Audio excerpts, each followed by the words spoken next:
Bueno, y en este tiempo que nos queda en Frecuencia Pública, en este 8 de marzo, retomamos una de las secciones también favoritas de nuestros auditores, porque nos da muy buenas recomendaciones literarias, culturales, con todo el humor, el encanto de nuestro querido Cristian Ortega Pupo, director de comunicaciones del Fondo de Cultura Económica. Para los amigos, simplemente Pupo, que hoy nos trae una muy buena selección de libros de distintos ámbitos. ¿Cómo estás, Pupo, querido? Todo muy bien, modo viernes absoluto, Qué rico. 8M, rico, bien. Ratito más nos vamos a las marchas, a las movilizaciones, porque a las 6 de la tarde. Hay que estar presente, sí, bueno, las mujeres aquí tienen que salimos. estar presentes y los hombres aportar de la forma que podamos, ¿no? Exactamente. Sí, por fin, qué bueno estar de nuevo contigo después de un receso veraniego.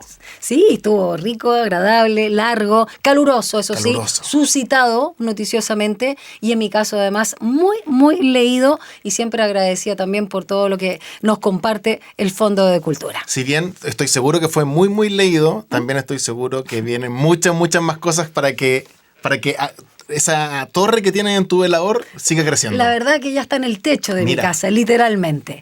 ¿Qué nos trajiste hoy día? Una selección de muchos tipos de libros. Así veo. Del Fondo de Cultura Económica y de algunas otras editoriales amigas del Fondo de Cultura Económica. Me gustaría partir por uno cortito en esta colección que se llama Vientos del Pueblo, que tú ya la conoces, que son estos libros corcheteados de muy bajo precio. Ahí, a la cámara amiga. A la cámara amiga. Este es El Chiflón del Diablo, un cuento clásico de Baldomero Lillo. Sí. Un cuento que cuenta con las ilustraciones del gran ilustrador nacional Gonzalo Martínez, que narra la historia de unos jóvenes en las minas del carbón en aquella época, que narrando principalmente las peripecias de estos mineros, la problemática social de aquella época, un cuento precioso y terrible de Baldomero Lillo que funciona muy bien para entender cómo funcionaban las precarias minas del carbón en los principios del siglo XX, claro. Bueno, Baldomero Lillo es de Lota, así que sus principales temáticas tenían que ver con ello y retrata muy bien lo que ocurría en Chile en esa época. Decir, realismo absoluto, terrible, crudo, muy bien escrito y además viene acompañado, como te contaba, con las ilustraciones de Gonzalo Martínez que le dan un toque precioso. Y además, en este formato, esta colección que ya nos habías comentado en otras ediciones, Pupo, que es no solo muy económica, haciendo referencia a la misma editorial, sino de un formato muy, muy amigable, pues sobre todo para la gente que a veces tiene como cierto, no solo respeto, sino distancia con los libros. Es muy bueno para entrar, ¿no? Como fomento lector, siento yo. Muy bueno como fomento lector. Y además nos preocupamos de que la mayoría de los títulos que salen acá son de grandes autores muy reconocidos, no siempre cuentos que hayan salido publicados anteriormente, sino que algunos inéditos. Tenemos, por ejemplo, a Alejandro Zambra, o algunos otros clásicos. Camilo de Alejandro Zambra. Esto de Baldomero Lillo, hay una recopilación de discursos de Salvador Allende, por ejemplo. Exacto. Pero esa es otra edición. Es también del mismo formato. ¿También del mismo formato? Sí, ya, buenísimo, buenísimo. Eso es como el cuarto o quinto, entonces, libro que sale de... Que sale en Chile, ya en la edición latinoamericana y mexicana lleva 200 y algo. Valor muy... 3.000 pesos. Buenísimo, qué mejor. Menos que una cajetilla de cigarro, no sé por qué se me ocurre. Eso. Ya, sigamos entonces con la selección de libros que nos has traído, Pupo. Mira, siguiendo con lo clásico, con lo necesario de la literatura nacional. Única, grande y nuestra. Única, grande y nuestra. Salud. Salud. Gabriela Mistral es alguien, premio Nobel nacional, poetisa chilena, que sus textos siguen año a año como entregando nuevos sucesos, a pesar de que siempre vigente. Siempre vigente con distintas temáticas. Por ejemplo, este libro recopila todas sus columnas, sus cartas al director de distintos diarios, y son exclusivamente temas políticos. Escritos políticos se llama, de hecho, el libro. Escritos políticos. Este libro, que está recopilado por el escritor Jaime Quesada, retrata toda la época que ella vivió tanto en Chile inicialmente y después en toda Latinoamérica y en Estados Unidos principalmente. Ella hacía una cuestión que le llamaba mensajitos directos, por ejemplo, a presidentes, mensajitos... ¿A Ibáñez, dictador Ibáñez? Por ejemplo, o a ministros, o a personajes políticos, a quien con su prosa absolutamente poética les daba directamente donde tenía que darles, de una forma muy certera, pero sin perder la belleza del lenguaje. Eso es lo que tiene Gabriela Mistral. Y los interpela. Y los interpela, ataca, critica de una forma como debe ser. La verdad es que es un libro precioso. Permiso, ¿voy a hojearlo? Es un documento necesario que se acaba de publicar. Recién salió la semana pasada de librería, así que está fresquito, fresquito. Mira, por ejemplo, Cartas a Pedro Aguirre Cerda, del periodo 1921 a 1940, es uno de los capítulos de este libro, Escritos políticos de Gabriela Mistral, abre el sufragio femenino, de hecho acá, sí, a propósito del día de hoy, el carácter de la mujer chilena, qué interesante revisar también ahí cómo lo describe, sobre la mujer chilena, que es la Organización de las Mujeres, otro de los capítulos, y mira, harto hay acá, Pedro Aguirre Cerda. Tal cual como pasaba con Baldomero Lillo, con el libro que hablamos anteriormente, funciona también como para entender cómo era el Chile y la sociedad en general en la época en que fueron escritos estos textos. Así que es un documento histórico precioso y además un libro de Gabriela Mistral que no existía en este tipo de recopilación. Una gran edición, como te contaba, a cargo del gran escritor y poeta Jaime Quesada. Y qué bonito, porque su prólogo de Jaime Quesada se llama Gabriela Mistral o la insufrible demócrata. Sumamente interesante, muy bonita también la edición. Sigamos, bonito. Pupo. ¿Vamos con una novela? Yeah. No, perdón, vamos con una narradora que tiene una novela preciosa que estábamos hablando un poquito antes, que se llama Los Sorrentinos. ¡Oh, qué hambre! Y escribe este libro que se llama El hechizo del verano, pero esto es no ficción. Ella hace varios años, por el año 2017, se fue a vivir a Estocolmo. Y en Estocolmo, bueno, por una cuestión familiar, escritora argentina, sí, se fue a vivir a Estocolmo. Y ella narró esta serie de crónicas, de relatos, de no ficción exclusivamente que tienen que ver, que los une siempre la cultura o las diferencias culturales entre Argentina, Latinoamérica y Estocolmo, Suecia. La escuché en un podcast, me acabo de acordar, y se fue con su marido. El frío, que le costó tanto el frío, sí. Habla mucho del clima, de los colores, de los olores, de las personas. Virginia. Sí, qué de las diferencias culturales, de las conversaciones, las cosas que le llaman la atención. Es muy bonito el libro porque, claro, se nota que lo escribía como en sus tiempos muertos, se me ocurre, pero son muy desde el punto de vista de masticar y masticar y masticar sensaciones y cuestiones que le tocó vivir en este cambio cultural tremendo, ¿no? Sí, es honesta y sensible a la vez. Me gusta mucho Virginia Higa. Bueno, tanto sí que ella ya se quedó allá, sigue viviendo allá, tiene una hija nacida allá y al parecer le gustó. Sí, yo lo escuché en un podcast a propósito de este libro. Qué bueno que ya se encuentra en Chile. Virginia Higa, El hechizo del verano, de editorial Sigilo, Argentina. Un precioso libro, muy lindo.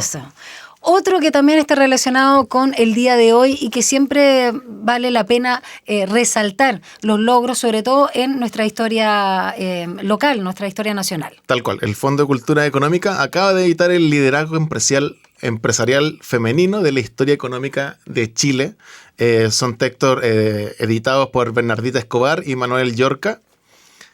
Este libro que está seleccionado, ordenado de una forma cronológica. Entonces uno lee estos textos de distintos académicos nacionales y extranjeros que son estudiosos sobre Chile. Uno va viendo la diferencia entre el protagonismo de las mujeres en el mundo empresarial desde los principios del siglo XX hasta la actualidad.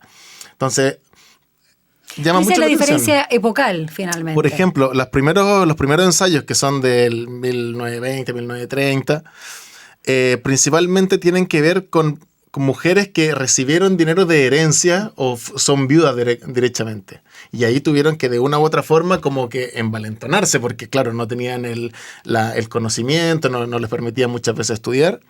Hasta actualmente donde hay mujeres, crónicas de mujeres claves, por ejemplo, en el gobierno o en el mundo de los bancos, por ejemplo, cuestiones donde unos 10 o 15 años atrás era absolutamente impensado. Entonces uno, de una parte, puede ver como la evolución, las diferencias culturales dentro de Chile desde el siglo XX hasta la actualidad, y por otro lado ver puntualmente cada uno de los casos de una forma clara, bien hecha, con estadística. Ellos ambos son académicos de distintas universidades, entonces son como datos muy, muy certeros con situaciones muy bien armadas, muy bien estudiadas cada una de las crónicas. Así que es un libro hermoso. Súper interesante porque cuando hablamos del mundo empresarial, y en este caso el liderazgo, es un mundo que ha sido cooptado finalmente por lo masculino, y lo masculino no solo de los hombres, evidentemente, sino también como forma, como energía, como mentalidad. Entonces aquí cuando hablamos de liderazgos de mujeres, no sabemos con cuántas características realmente femeninas o no, pues hay que leer el libro. Y en un mundo donde se mueve el poder del dinero, me parece fantástico como indicador finalmente de nuestra sociedad. Porque no es solo mujeres que estuvieron trabajando en empresas, sino que son líderes, son mujeres claves dentro del movimiento empresarial nacional.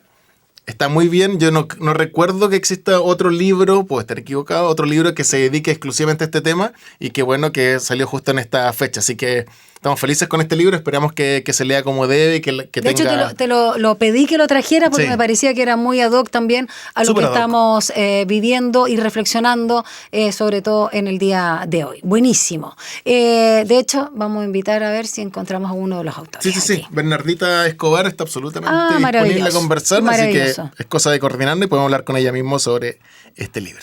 A esta hora, ¿qué te gusta hacer?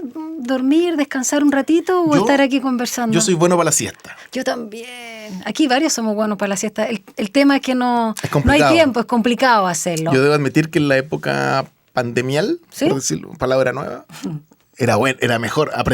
Me convertí en un profesional de la siesta. ¿En serio? ¿Y cuánto necesitas de tiempo? ¿20 minutos, una hora? ¿O sigues de largo nomás?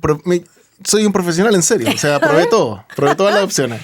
Como lo peor es la larga. Esa de 2 horas y media, la peor. Pues te corta el cuerpo y no sabes dónde estás. Yo me pasa en qué planeta estoy. Después duermes pésimo. ¿Por qué estamos hablando de esto?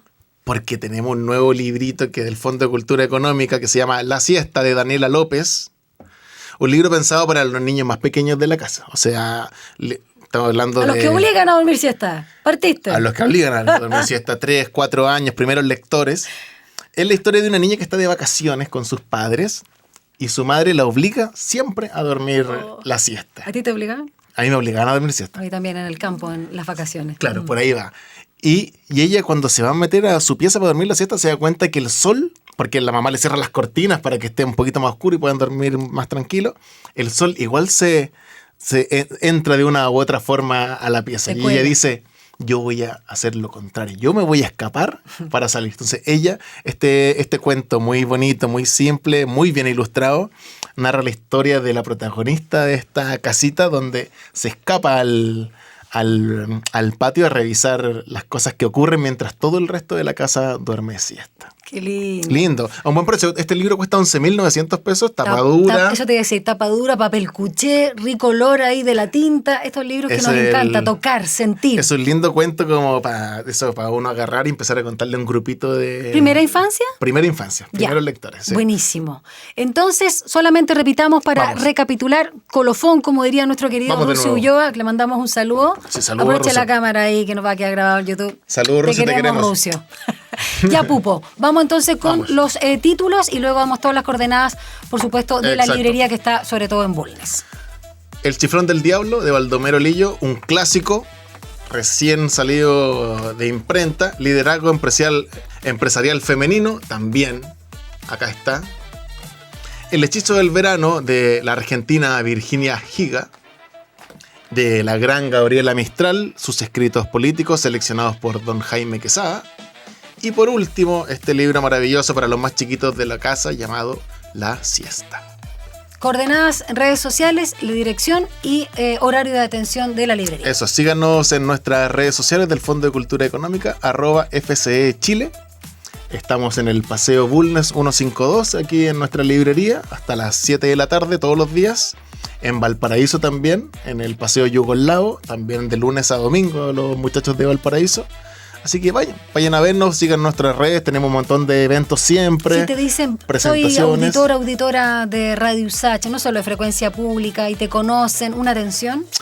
les podemos hacer, ¿sabéis qué? Un 20% de descuento en todos los libros del Fondo de Cultura Económica a todas las personas que digan que escucharon el programa. Eso, démosle. Ya, con frecuencia pública. 20% de descuento en todos los del Wow. Fondo de Cultura Económica y los libros que distribuye el Fondo de Cultura Económica, como Sigilo, por ejemplo. Oh, qué maravilla. Bueno, muy agradecidos como siempre porque eres parte de nuestra frecuencia pública. Muchas gracias por Cristiano invitarme. Ortega Pupo. Que te vaya muy bien. Igualmente.